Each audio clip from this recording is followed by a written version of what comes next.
మనం ఎప్పుడైనా ఒక కార్యాన్ని మొదలు పెడితే దాని అంతు చూడకుండా వదిలిపెట్టకూడదు. ఎందుకంటే మనం ఏదైనా పనిని మధ్యలో వదిలిపెడితే ఇప్పుడున్న సమాజం మనల్ని ఒక చేతకాని వాడిలా చూస్తుంది. దాని అంతు చూసి విజయం పొందినప్పుడే ఒక గొప్ప యోధుడిలా గుర్తిస్తుంది.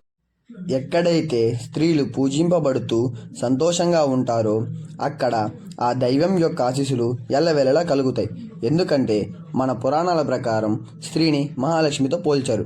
కానీ ప్రస్తుత సమాజంలో స్త్రీలపై లైంగిక దాడులు, స్త్రీలను అవమానించడం మరియు స్త్రీలను అణిచివేయడం జరుగుతుంది. ఇలాంటివి ఎక్కడ జరగకుండా ఉంటాయో అక్కడ ఆ దైవం యొక్క ఆశీస్సులు పుష్కలంగా లభిస్తాయి.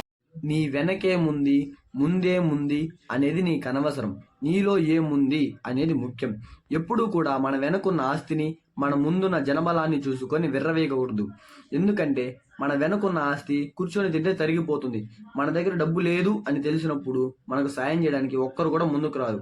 కావున మనలో ఉన్న శక్తిని నమ్ముకుంటే మన దగ్గర ఏమున్నా లేకున్నా, ఎవరున్నా లేకున్నా మన జీవితాన్ని చాలా ప్రశాంతంగా గడపవచ్చు. ఈ వీడియోను లైక్ చేసి, కామెంట్ చేసి, షేర్ చేసి మరియు మన యూట్యూబ్ ఛానల్ను సబ్స్క్రైబ్ చేయండి. ఇట్లు మీ పుల్లూరు సుకుమార్.